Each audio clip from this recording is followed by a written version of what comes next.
প্রিয় দর্শকবৃন্দ, আমরা একটা ব্রেকিং নিউজ এসেছি আজকে আপনাদের জন্য, ইউকে বাংলা পালসের দর্শকদের জন্য।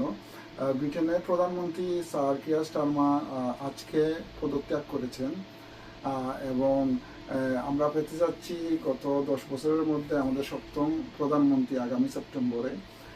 উনি কালকে থেকেই একটা রিউমার ছড়াচ্ছিল আপনার মেইন স্ট্রিম মিডিয়াতে যে উনি পদত্যাগ করবেন, কারণ আগামীকালকে ছিল এই দেশের যে আপনার মন্ত্রিসভার বৈঠক। মঙ্গলবারে নর্মালি মন্ত্রিসভার বৈঠক হয়ে থাকে এবং মন্ত্রিসভার বৈঠকে আগেই অনেক সিনিয়র মন্ত্রীরা বলেছেন যে ওনার উপর ওনাদের কোনো আস্থা নেই।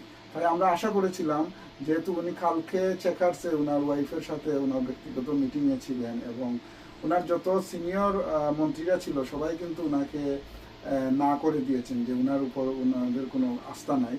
তাই উনি আজকে সকালে, এবং আমরা আরেকটা জিনিস দেখেছি যে কালকে আপনার আমেরিকার প্রধানমন্ত্রী ডোনাল্ড ট্রাম্পও বলেছেন যে উনি পদত্যাগ করবেন।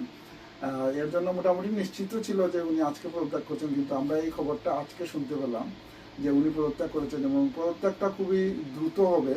উনি আজকেই পদত্যাগ করেছেন এবং আমরা দেখেছি যে 9 জুলাইয়ে মনোনয়ন দাখিল করা হবে যে নতুন লিডার কে হবেন, তারপরে উনি প্রাইম মিনিস্টার হবেন এবং এরপরে 16 জুলাই মনোনয়নপত্র প্রত্যাহারের ডেট লেবার পার্টি, এবং আগামী সেপ্টেম্বরের ভিতরেই আপনার নতুন প্রধানমন্ত্রী এই দেশ পাবে।